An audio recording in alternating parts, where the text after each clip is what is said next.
Today on Mecha Anime Reviews, we're gonna take a look at Fafner in the Azure, Dead Aggressor. It's essentially a more Gundamized version of Evangelion, what with the mysterious aliens, the teenage pilots, and mind rape scenes, but overall it's still very different than what you might expect. The story takes place on the island of Tatsumiyajima, where everything seems to be final till it is revealed that the Festum have arrived to destroy the world. The organization known as Alvis uses the children of the people who work there to pilot the Fafners in an effort to defend the island from the Festum. Soon though, the Neo-UN blackmails Alvis into joining the fight against them and save the world, although there may be more to these monsters and the UN than meets the eye. The animation is awesome. I mean, the characters pretty much look identical to one another and are pretty much drawn by the same guy who did Gundam Seed. But the actual animation, with the fight scenes and the scenery, look very beautiful and lovely.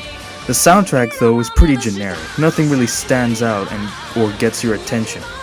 The English dub though is pretty good, which isn't surprising seeing as it's done by animation. Everyone does a good job, so no complaints there. First, the bad stuff. The main overarching storyline of the story is problematic. So the island wants to be left alone, okay fine, I get that, but Alvis Fafners are apparently superior to the ones that the Neo-UN have. That and the implication that the Festum are attacking every part of the Urks makes Alvis look like a bunch of self-righteous hypocrites who are more than willing to let everyone else die just to keep the peace on their own island. Sure, the UN aren't exactly saints, but that doesn't make Alvis in the right either. There's also subplots about some of the Festum learning about individuality and free will, but that seems kind of bland and not very interesting. The real strength of the series lies in the characters. The relationship the characters have with each other and their parents are what make this series stand out. What's it like for a parent to use their children and send them to battles against things you don't understand?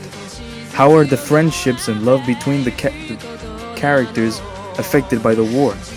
The series does a good job of exploring that aspect, and that's where it's the strongest. I'll be honest, the story didn't grab me right away, but quickly grew on me. It's ultimately an optimistic story of friendship in the face of war and death. The plot may be troublesome, but the character stuff is really good. So the show is sort of okay. Until next time, see ya!